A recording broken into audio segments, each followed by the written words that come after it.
What's up, Chiefs Kingdom? Noah Gray here, tight end for the Kansas City Chiefs. Make sure you like, share, and subscribe to Josh's channel and check out showmefootball.com for more.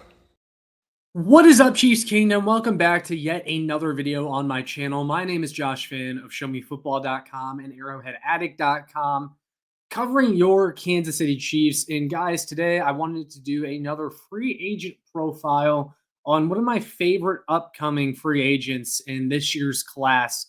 And I want to talk about the defensive end position because that's the position that this player that I want to talk about today plays. And before I get into him specifically as a player, I kind of want to touch on why I think defensive end is a need this free agency period and how big of a need I think that it is. So defensive end, guys, has been a position which the Chiefs have slowly been building that up for the past few years with the additions of George Karlaftis and Felix Anudike-Uzama. They also signed Charles Omenihu a couple years ago in free agency on a very team-friendly deal. Now, Charles Omenihu is slated to be a free agent. His 2-year contract is up. We'll see if the Kansas City Chiefs are interested in bringing him back. However, if they don't, this is definitely an area in which I think they need to add some new blood and an area in which I think they should do so by adding a veteran free agent. They could certainly spend another draft pick on the position, and that's fine, but you still need a veteran to come in and kind of give you a solid floor so that you know you're not relying on the development of someone like Felix Anudike-Uzama, who still is coming along and still is largely unproven to this point. He really did not play that many snaps this year. But a guy that I really like, if the Chiefs were to move on from a Charles Omenihu, is Dayo Odeyingbo, defensive end for the Indianapolis Colts. And there's a few reasons that I really like him. So, like I said, guys, I think you need to add a veteran free agent at the defensive end position. I imagine the Chiefs will do that. They're not going to go all out. It's not a position that they're going to spend a ton of money on. I don't really think you're going to see them spend a ton of money on the defense anyway. I think the defense only needs a few things here and there. You're going to continue building the defense through the draft. The defense is not the side of the ball that is in dire need of improvements. That's offense. That's where most of the dollars are going to be spent this offseason, and I agree with that. But you can make a few tweaks here and there to the defense. And a tweak I would like to see the Chiefs make is add a veteran pass rusher at the defensive end position. Dayo Odeyingbo is one of those guys who is quietly, a very productive pass rusher. I think, I've said it a lot on this channel if you guys have followed me for a while. I think the Chiefs are slightly deficient at defensive end when it comes to the pass rush department. I like George Karlaftis and Mike Dana as individual players, but I don't think these are guys that should be headlining the position unless you want a mediocre pass rush, which is kind of what the Chiefs pass rush was this past season. It was a pretty big step back from the past couple years before that when the Chiefs were top 2 in the league in sacks. And everyone wants to talk about the offensive line in the Super Bowl. That's the biggest reason they lost. But again, I will say it, very similar to Super Bowl 55. Another reason the Chiefs lost is because they didn't get pressure on Jalen Hurts, and the defensive line didn't really show up in that game when it came to generating pass rush. And I think that's just because there's not enough juice there right now. But Dayo Odeyingbo could certainly add some juice. Here's a few reasons why I like him. So first, I want to pull up the pass rush win rate chart at the edge position from this past season. Now, this was from very early in the season, but you guys know I reference these a lot. This is from Seth Walder of ESPN. He makes these. He does a really good job.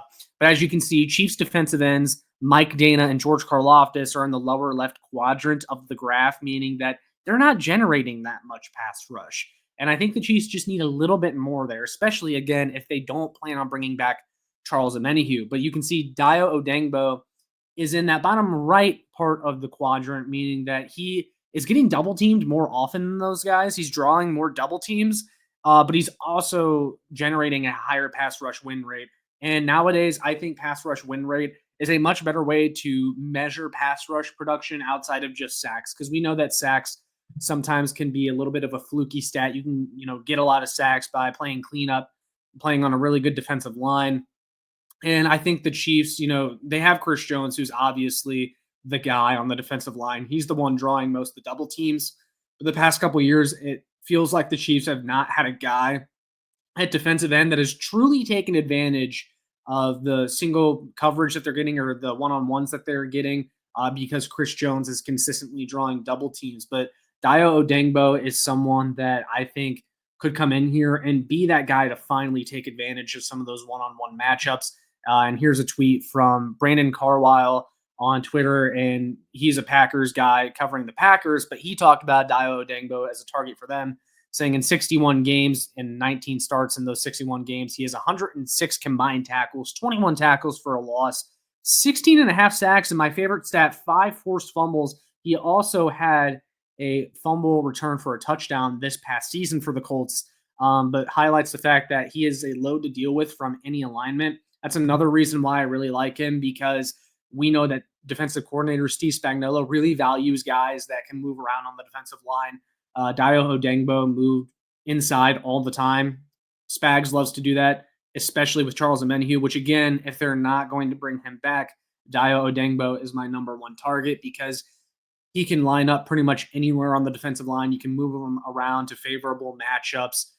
He has a lot of juice, and also he's only 25 years old, which means there's still a lot of untapped potential here as a pass rusher. I mean, that's almost as young as some guys coming out of this year's draft class. This is someone that if you sign, you could give him like a 3 or 4 year deal, and you could be set at that position for at least the next few years, especially because you still have George Karlaftis under contract. FAU is still under contract. Dan is going to be here. Dayo Odeyingbo would be a long-term answer at the position, in my opinion. And I think there's still just a lot of untapped potential there, a lot of upside. Very powerful at the point of attack. He's very athletic. He's also got the size that Steve Spagnuolo likes in his defensive ends, but I think he just gives you that little bit more juice that you don't currently have. And also, again, if you're not bringing back Omenihu, Odeyingbo is the guy I want because he's also been a lot more available than Charles Omenihu has been. I've liked Omenihu when he's on the field, but he's dealt with injury, suspension. He's only been available for half the season the last 2 years.